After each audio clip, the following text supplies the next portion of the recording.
Hello, this is Elizabeth Griffin, the Black Romance Writer, and welcome back to my channel.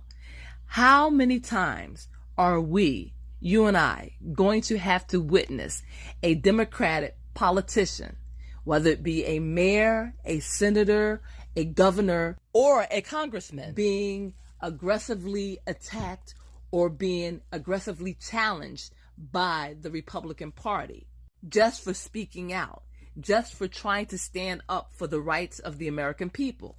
I've already talked about judges, federal judges, that have been targeted by the Trump administration.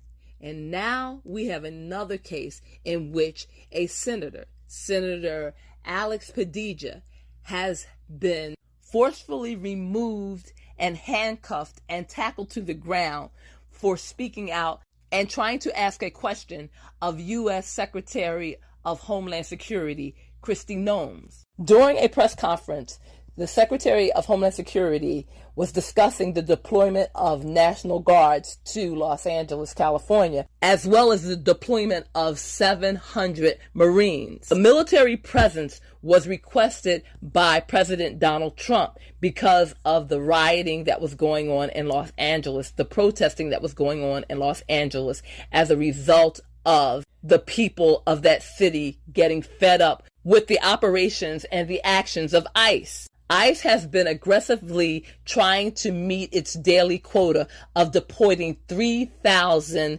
undocumented immigrants per day.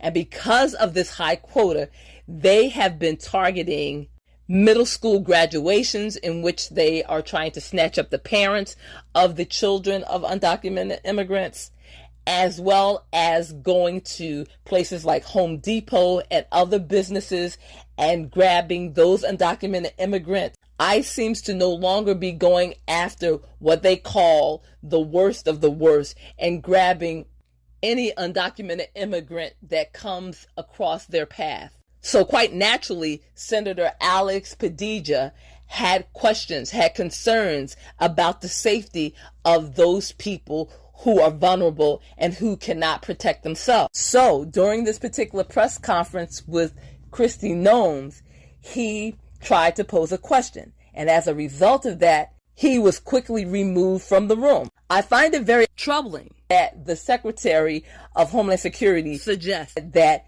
if he had identified himself, then she would have recognized him. And I'm paraphrasing this. What I find ironic about this situation is the double standard. When ICE approaches people, they are wearing masks and they do not identify who they are.